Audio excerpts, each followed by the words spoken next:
Hi, and welcome to Strictly Salina. I'm your host, Carol Bell. Today in the studio we have the folks from Prairieland Market. So on my right is Emily Rude. Thank you for coming. Thank you. And on my left is Michael Coone. Thank you.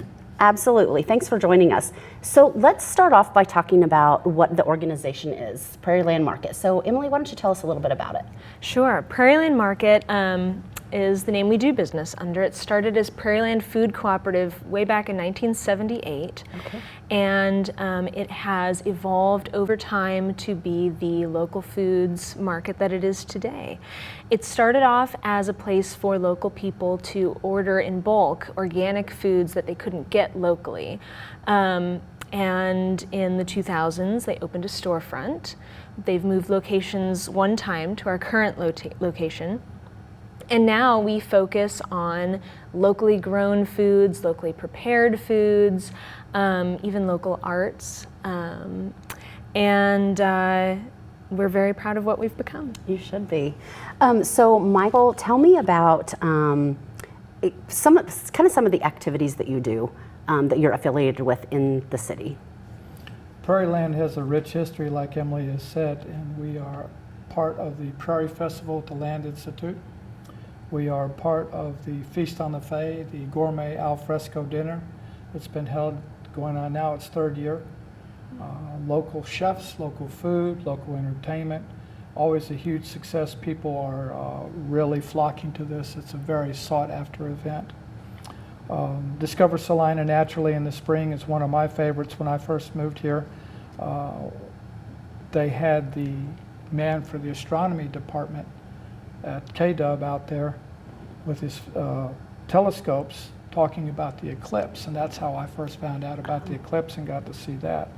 So we have a booth out there, and when you walk around that place, you see honey producers, you see kite flyers, so everything that makes Salina the unique place that it is kind of passes through our doors. Very good. That's nice. So to get your crops, what do you like? How do you get them? Do you have them shipped in, or? In a way. Okay. So I run the local food subscription service, and so part of that is, since I'm working very closely with local farmers, I do most of the produce ordering as well for the store. So every week, usually a few times a week, I just call up farmers that we have established a relationship with over time, and I say, hey, what have you got? What have you got going on? For the CSA, which is our Community Supported Agriculture Local Food Subscription Service, we usually try to plan in advance what people are going to bring in, but sometimes a crop will fail, actually not infrequently, because it's farming, a crop will fail. Or something will be a bumper crop that was not expected. It's like, hey, I have a lot of these really cool, unique variety of peppers, or of purple carrots, or golden beets, or all kinds of cool things. And I say, awesome, bring them down. We'll sell them in the store. I'll find a spot for them in my CSA, and it's very much working one-on-one with these growers. Sometimes they have to work together. So for example, if I have 70 people signed up for my weekly subscription boxes, and I have a grower who has maybe 35 eggplants available, they can't do all 70 people, so I'll call around and say, hey, I have one grower who can do 35, can someone else fill in more eggplants? And we'll work it out between them. We're very much about letting the grower set the prices.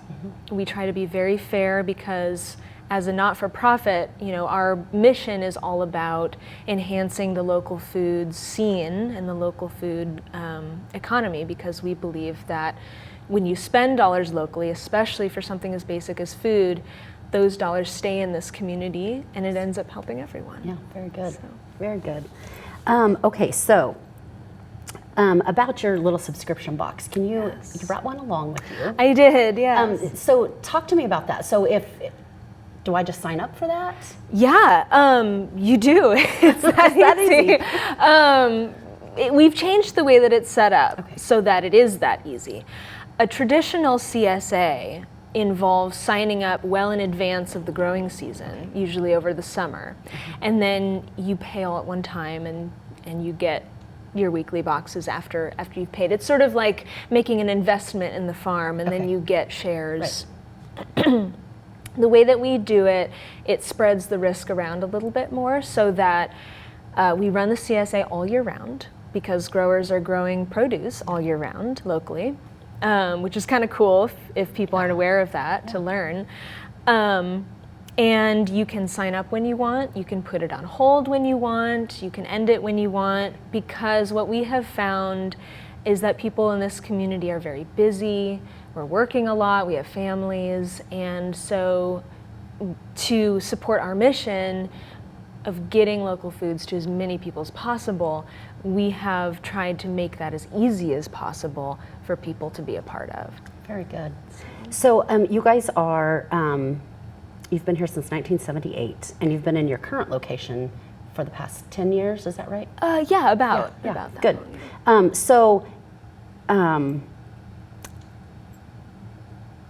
Tell me about the local chefs that you work with. Eric Shelton's a great guy. He's actually been on the board of directors. He's the chef of the country club. And even though Tyler Gallagher runs a bakery, he's one of the chefs at the Prairie Festival. At the Feast on the Fae. And he also has these awesome lunches. And I follow him on Facebook, and he has the most amazing offerings every week. He does something different. In fact, I've been kidding him. He needs to put an asterisk by Seraphim bread because he's doing so much more. Yeah. Tyler will just walk in and say, hey, I need stuff for my pickles, or I need tomatoes for my BLTs, and I'll say, yeah, I got you. Or I can call up Teresa and get some more blueberries. Or so all your farmers are local, like they're in our area. Yeah, so local to us means, does that person come to our community regularly to work, shop, sell? Are they a part of this economy? Do they establish relationships here? I love that. So, CNC High Tunnels, for example, are probably one of our furthest away farms that we work with. They're in Scandia, which is like 70 miles away, but they're here every week. And they buy stuff here and they sell stuff here, and so we consider them part of our community. Then you've got people like Jeff Cooper of North End Farm. He's right out there on Stimmel Road off of Ohio. You can see the 70 from his property. Amazing guy. I've been out to his land, talked with him. I know his story, how his family lost their farm, and he was told by his dad, you'll never make it as a farmer, and he never forgot that, and he is doing very well out Very there. determined. Yeah. So it's a co-op. So does that mean you have investors? Or how does that work? So that means we have supporting members. Okay. As a cooperative, we don't have a single owner, basically. We just all sort of pitch in. We do have, if you walk into the store and look up to the left, up on the wall, you'll see a big chalkboard with a whole bunch of people's names on it. And those are people who have donated to the market, and in return, we call them members of our cooperative. Okay. All right, very good. We're a member cooperative, so it's owned technically by the people who are members. You obviously don't have to be a member to shop there. Right. But there's plenty of support in the community for Prairieland, over and above our customers. So do you guys have to get volunteers to help you out? That's nice to have, isn't it? And one of the most regular and amazing and crucial and critical and all of those C words that mean we need them a lot are the Tastebuds. Tell me about those ladies. So the Tastebuds sort of go beyond my comprehension for how humanity is supposed to work. They come in every single week and they cook lasagnas and soups and salsas this week. We could talk more about that later. Sheet cakes, quiches, wow. All kinds of stuff for us to sell, and it's all volunteer. Oh, wow. And the lady who organizes it is very on top of it. She has a system down, comes up with all these great recipes. Everyone has a matching apron. It's just very lovely and sweet, and They are awesome. I've never seen a group like this. That's nice. They just work together like friends. Yeah, Which very they are. good. Which yeah. they are. Good, good. So so you try to keep as local as possible. Yeah. We talked about that. So besides the vegetables, what else do you get? Do you do meats, cheese? Jason Weeby Cheese in Durham. Family that's been on their land for generations, makes this awesome cheese. A lot of it is from raw milk. They have a cottonwood cheddar that is just outstanding. I took some to my brother in Texas, and he said it was some of the best cheese he ever ate. Farm fresh eggs from 3 different producers. We have one lady that has what she calls the Easter eggs because they're all different colors. Just the best meat. John and Kelly Thielander have all our pork, plus great steaks. Don Wagner, Bennington Longhorn Ranch, has outstanding beef. Buffalo George LaRue of Alta Vista brings us our bison, and his wife Debbie LaRue makes the jams and jellies from fruit they grow on their own land. Oh, nice. Same way with Gail Johnson, the head of the Abilene Farmers Market from Hope, Kansas. He does jams and jellies and salsas and just the best stuff you could possibly think of. And of course I mentioned Jeff Cooper. Matt Hemmer, Smoky Buttes Ranch right out by Coronado Heights in Lindsborg, brings us eggs and lamb and vegetables, and it's just the best stuff. Once you've tasted that, Yeah. Yeah, you're right. hooked. Yeah. We had I think you might have been there. One lady came in, maybe it was a Saturday. She came in and she looked at me and she said, "I can't go get sausage at the grocery store anymore." And I said, "I am so sorry." Yeah, our job here is Yeah, exactly. mission accomplished. Yep. Yeah. Okay, so if people want to stop in and see your lovely store, where do they go? 305 East Walnut, 2 blocks east of the theater, Okay, the Steeple. Stiefel Theater off Santa Fe. We're next door to the Friends of the River, Okay, and our other neighbor is the Firefly Salon. Good neighbors. yeah, good. Great place. Beautiful building, actually. And then if they want to visit your website.